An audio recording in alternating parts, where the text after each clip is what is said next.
Right. Okay. Alright. Okay. Alright.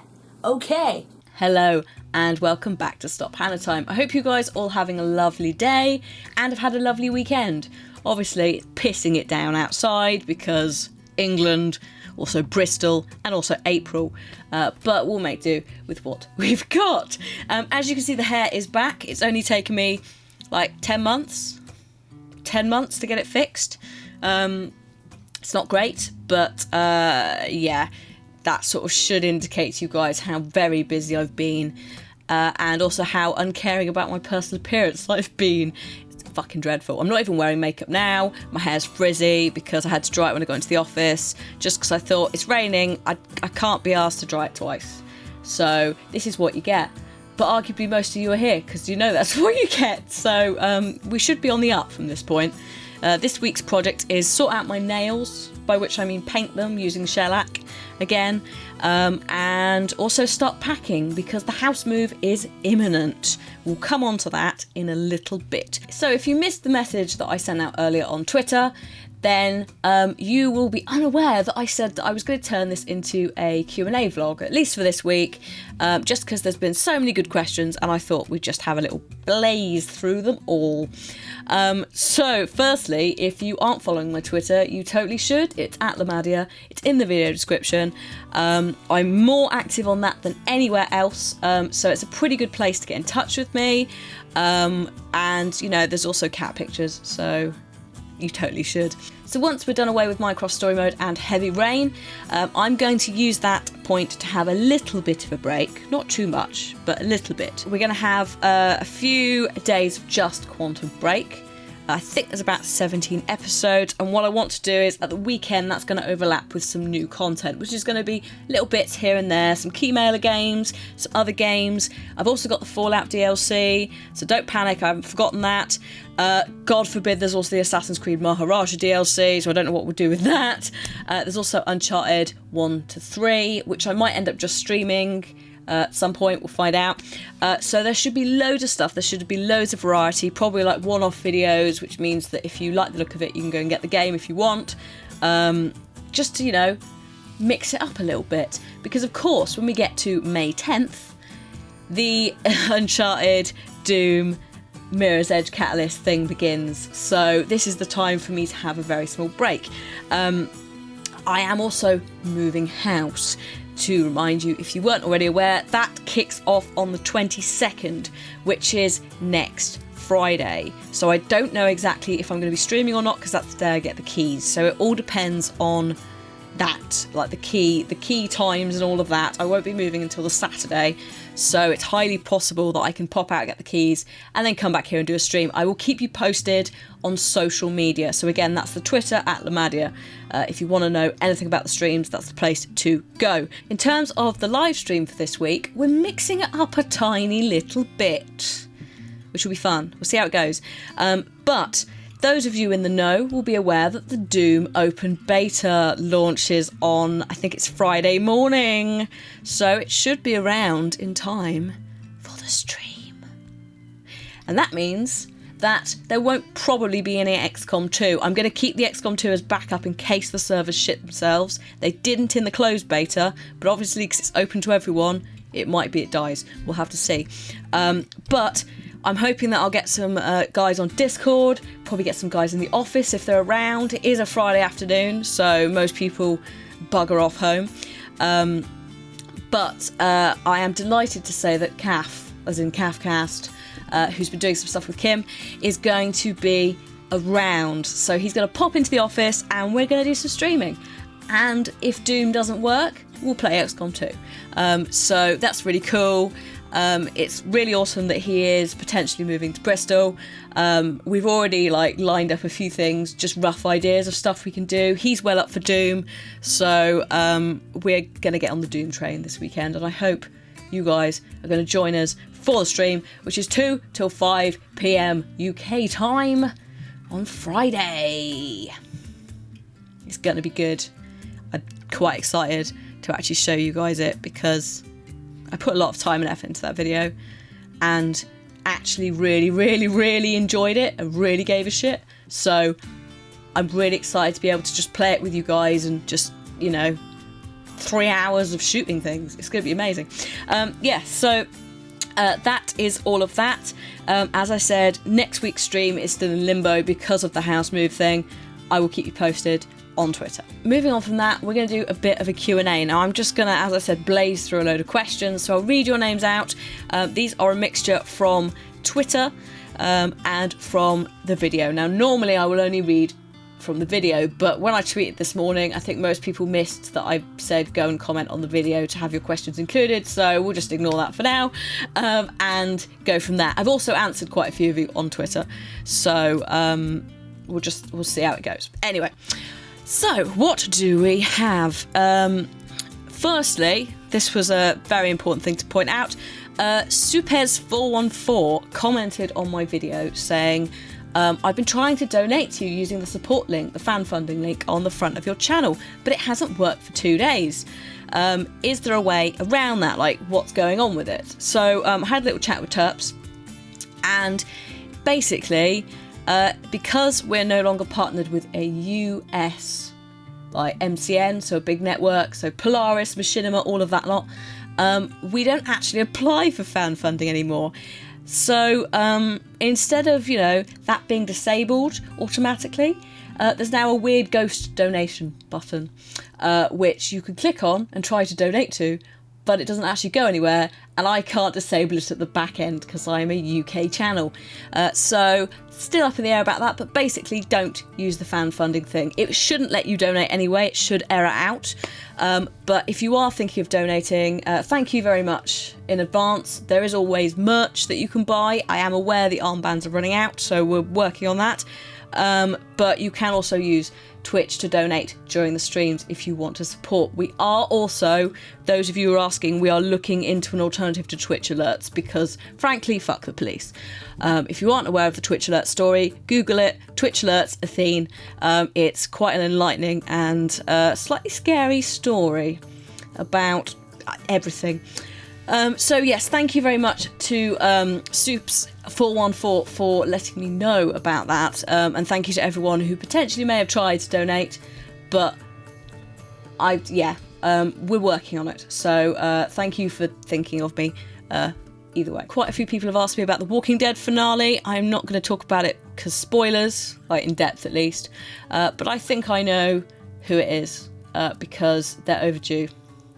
Those of you who know the comics hopefully know what I mean. Also, in theory, because I was chatting with the boyfriend at the weekend about this, in theory, we're heading towards Ezekiel and his tiger, which I'm really happy about. But it might not happen because the sheer mechanics of a tiger on a TV show, whether it's a CGI one or a real one, is quite big. So we'll have to wait and see on that. But it's kind of what I was expecting.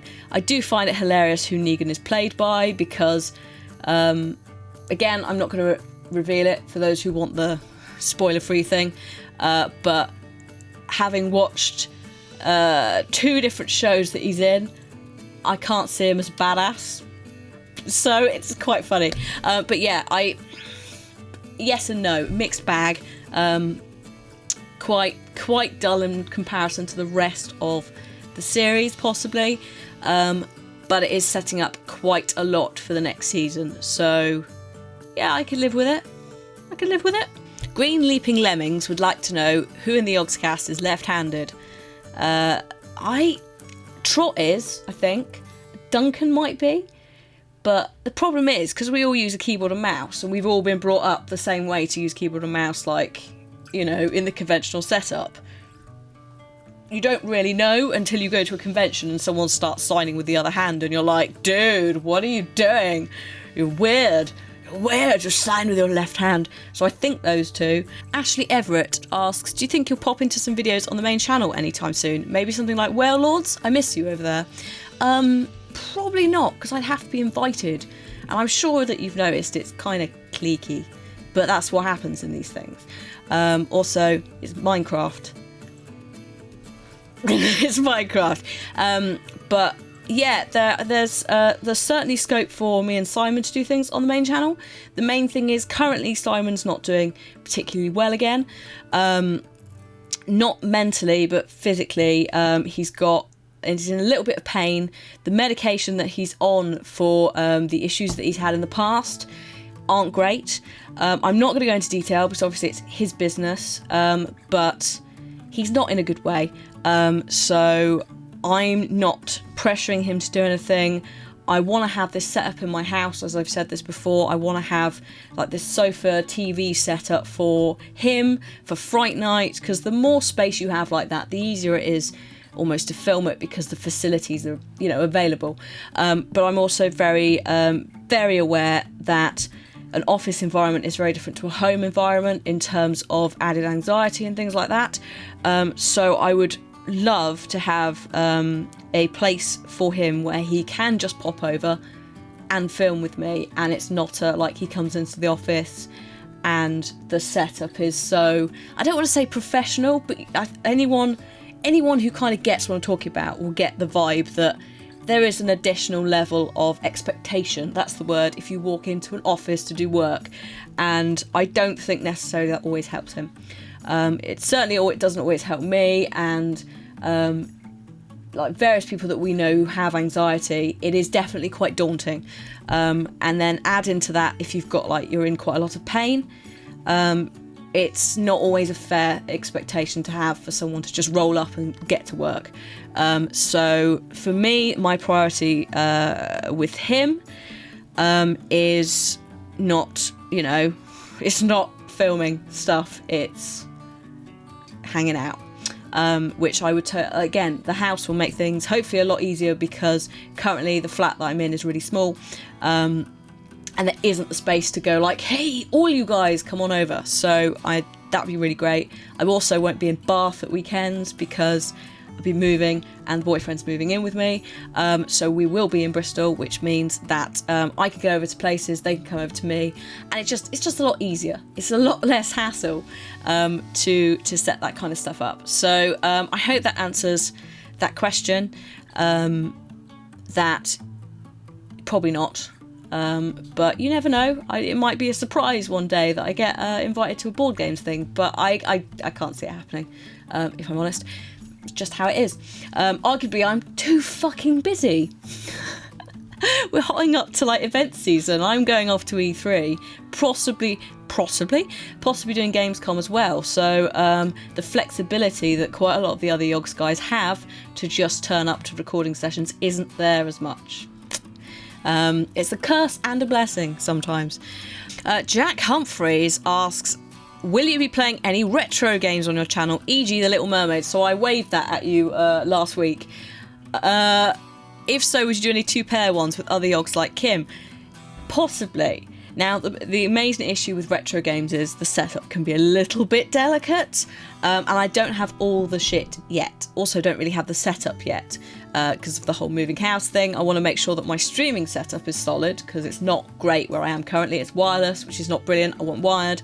But I do have the consoles and I have the games, so I don't see why we can't have like a retro afternoon. I've certainly got enough stuff. I could have, again, back to the sofa with Simon thing. I could have other people over. Like Friend Zone and all of that stuff that Polaris does with Dodger. Like, it'd be great to have that kind of thing going on, of just like, we all hang out on the sofa. We maybe wear onesies. They're not, compulsory.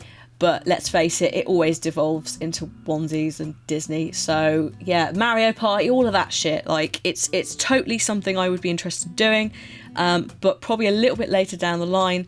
Also, you have to balance it with all the other games coming out, because my main thing is like big ass new release games. Partially because I like shiny new things. But also because they're all really on point this year. You've got, like, they're ticking all the boxes. Like, Uncharted's ticking the Tomb Raider box. Tomb Raider ticked the Tomb Raider box, but Uncharted's ticking the Tomb Raider box. Doom is just Doom. I can't say anything more. I still find it hilarious, by the way, that people going, oh, it stole it from Quake and Unreal Tournament and Halo and COD. Yeah, newsflash, Doom was the first one. Quake is basically Doom 3 or 4. It's not Doom 4, because that's this year's. But they're both made by id Software, or ID Software. And Doom and Wolfenstein are pretty much responsible for most arena death matches that you know in the modern day. So, who stole from who, bitches? Also, anyone who's worried, id Software are working on the new one. So it's gone back to its roots and fuck, it's good. Will I be doing a full playthrough of Uncharted 4, says Adam Dorr. Yes, I will. I don't know where it will be, whether it will be on the stream or not. I think, just because of the sheer amount of stuff that week, and I seem to recall from somewhere that Doom is a 14-hour campaign, that what we'll probably do is we'll record Uncharted and we'll stream the fuck out of Doom, because a 14-hour campaign is going to take, and if it's anything like Wolfenstein, it can be quite repetitive. So that seems like a stream-friendly game versus a YouTube-friendly game, because the amount of editing makes me sort of cry. So yes, I definitely will. I'm not sure on what platform. If it does go on stream, don't worry, the videos will follow through. But I think we'll do it that way around, where Doom is the stream game. The next question is from Kieran Connolly, who is going to ask me a Game of Thrones question, so it's quite spoilery. If you don't want to know what's happening, mute the video now and wait until I do this, or something. So mute it now and I'll see you in a minute. So he says, what do you think the new season of Game of Thrones will be like? Do you think it will become worse as it slowly drifts away from the books? I'd argue that drifting away from the books has already improved it dramatically, because Tyrion's fucking storyline is awful. It's boring, and the whole bit with the pig and the dwarf and the weird travelling circus thing, it was just weird, and I see why he's gotten rid of it, and I like that. I'm also not a fan of Jon Snow, so I'm kind of glad what happened with that.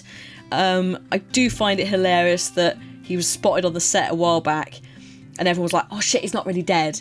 But the premiere that went out, or that happened, was it last night or whenever it was, all the cast members, when questioned, have gone, no, he's definitely dead. He is dead.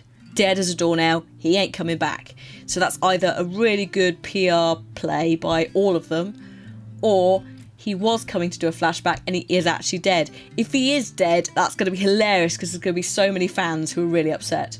But the real truth of the matter is we don't know what he had planned for them anyway. I was pretty pleased with the end of the season. I think it puts most people in peril, which I actually quite like, because we got quite comfortable. There's a lot of people out there that assume that, or did assume, that it was Jon Snow, Dany, Daenerys and Tyrion were the three, and they were all safe, and it's like, no, they're not safe, and that proves it.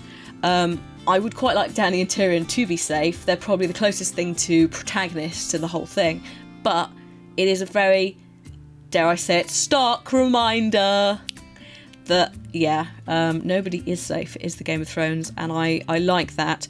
I want to see more women bitching at each other as well, actually, and I am quite happy to wait and see if it is worse or better, and what the book is like, because we're still waiting on the book to follow all this.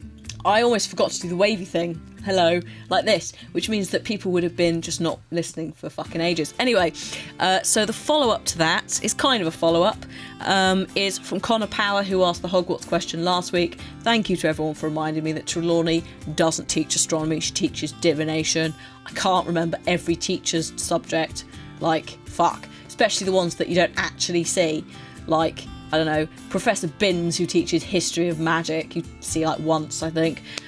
So I'm not brilliant on some of them. It's been a while, but let's get to the actual question from Connor, who says, if you were in Game of Thrones land, don't worry, this one has no spoilers, which house would you like to be in? Who would you support as king or queen? If you made a House Rutherford, what would your sigil be and House words be? I don't need to do that, because I'm from a Scottish clan who already have a tartan, a sigil and a motto. Our motto is neither by chance nor fate, although it's in Latin, and it's the sigil is, or the crest has a dark bird on it, which is not a crow or a rook, I think. The history of the Rutherford clan, my dad's done a lot of looking into it. The gist is we were part of the Border Reivers, and if you don't know who the Border Reivers are, think the pirates of Scotland who came over and terrorised the English.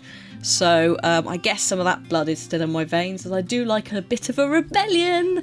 Anyway, so Game of Thrones wise, I don't know, because we're so far down the line. Like right at the start, I probably would have gone the Lannisters, but now, I think I'd probably say the Tyrells now, because fucking Tyrells, man.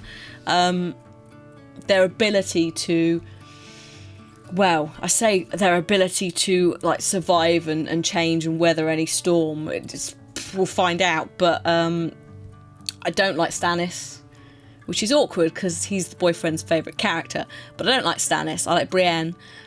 So I'd probably back whoever Brienne was with, to be honest, or I'd quite support Dany. I quite like Daenerys, and she's got dragons. Oh, fuck it, we'll go with Dany. I like Dany, especially if she makes friends with certain people. I am so up for that. So Dany, I think, we'll say. Daenerys, but I would stick with House Rutherford. I would stick with our sigil, because neither by chance nor fate is a very nice one for the old Game of Thrones universe. It's basically saying we make it happen, and we take what we can and give no quarter, effectively. So yeah, there you go. Also, Connor said, have a great week. No, you have a great week, everyone. To Toichi 1986, I think it was. I think that's how you say it.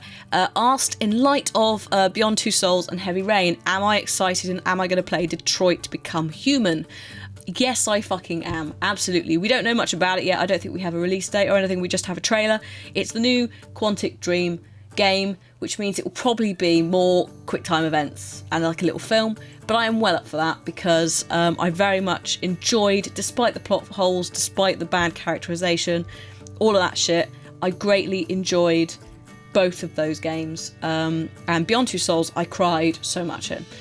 So if you haven't seen that, if you want to hear me have a fucking breakdown, that's the game, or some Walking Dead. Joshua Denning says, do you prefer games with a good storyline or games that offer a variant of open world things to do, e.g. Fallout and Skyrim? It depends on what it's for, to be honest. If it's for the channel, I do quite like a good storyline, one that's, you can get quite engaged in. There's a very clear story for both you and the audience to follow, and that works. But at the same time, I really like Fallout and Skyrim and those open world games. It's when the open world games are actually, dare I say it, which I totally am, things like Far Cry and Assassin's Creed, where the open world is actually just repetitive questing, Just Cause as well, all of those. That's where I think it falls down. I love the open world where it is literally open world, and I love the storylines. It's when the merge happens that it's a bit iffy, and that's when I don't like open world, because you are literally going, right, we've got to grind for 5 hours to unlock X. So the next question from Twitter is from Jack Lilly, who says, what would you like to see in terms of different scares or locations in Outlast 2?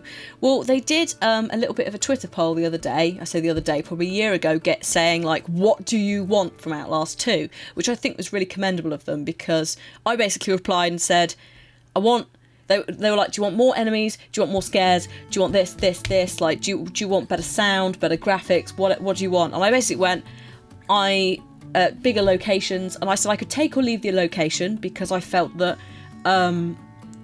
they did the mental asylum trope thing very well.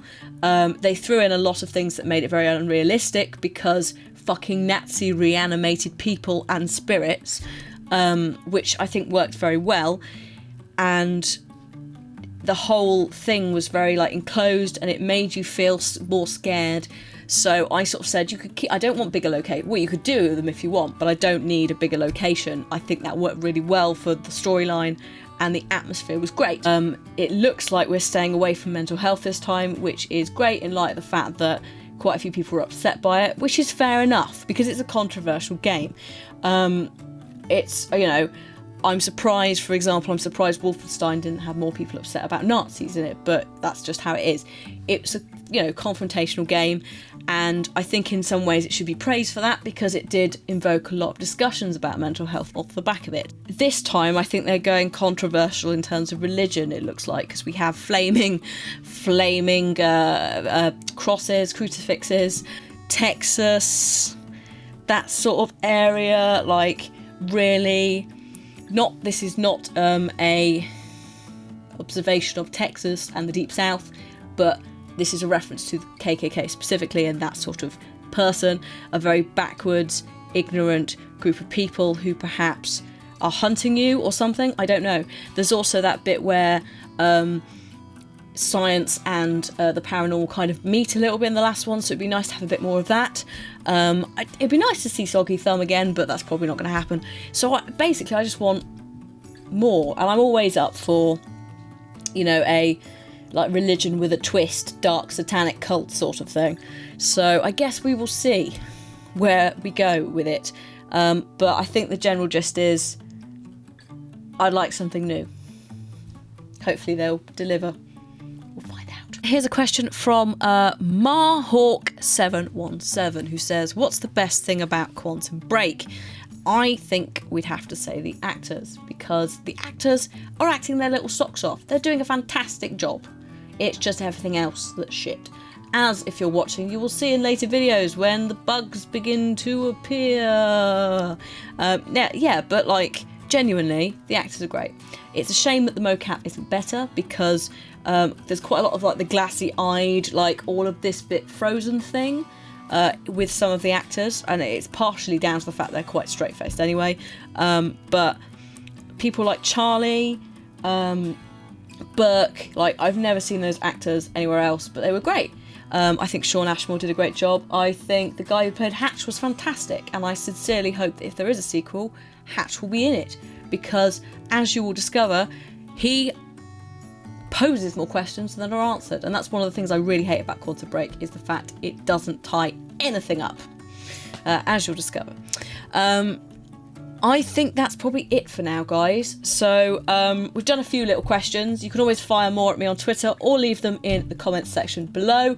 As I said, I'll keep you posted on the stream this week and next week, but I hope you all have a lovely week. Enjoy the content, and thank you very much for watching.